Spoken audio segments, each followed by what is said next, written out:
আসসালামু আলাইকুম। মে 2026 মাসের বীর মুক্তিযোদ্ধাদের সম্মানী ভাতার একটি আপডেট খবর নিয়ে চলে এসেছি। তবে আপনি যদি যুদ্ধের জীবন চ্যানেলে নতুন হয়ে থাকেন, চ্যানেলটি অবশ্যই সাবস্ক্রাইব করবেন, পাশেই থাকবেন। মে 2026 মাসের বীর মুক্তিযোদ্ধাদের সম্মানী ভাতা অগ্রিম দেওয়ার পরিকল্পনা চলছে।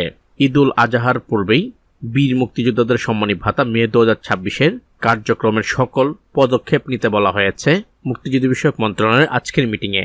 সংশ্লিষ্টরা তার কাজ ইতিমধ্যে শুরু করে দিয়েছেন। এক বিশ্বস্ত সূত্র নিশ্চিত করেছেন যে আজকে মুক্তিযুদ্ধ বিষয়ক মন্ত্রণালয়ে মে 2026 মাসের সম্মানী ভাতা এবং ঈদুল আজহারের উৎসব ভাতার খুঁটিনাটি বিষয়গুলো মিটিংয়ে উপস্থাপন করা হয়েছে।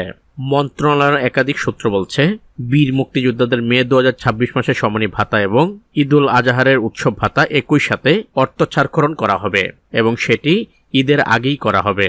আশা করছি চলতি সপ্তাহের মধ্যেই আপনাদের এই দুটি সংবাদের সুখবর জানাতে পারবো।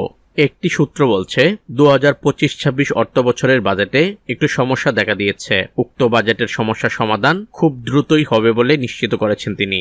আর এই সমাধান হয়ে গেলেই বীর মুক্তিযোদ্ধাদের সম্মানী ভাতা মে 2026 মাস এবং ঈদুল আজহারের উৎসব ভাতার অর্থ ছাড়করণ করা হবে, আর সেটি ঈদের আগেই হবে।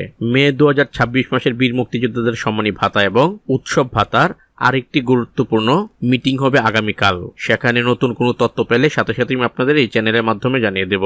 তো ততক্ষণ পর্যন্ত সবাই ভালো থাকবেন, সুস্থ থাকবেন। আল্লাহ হাফেজ।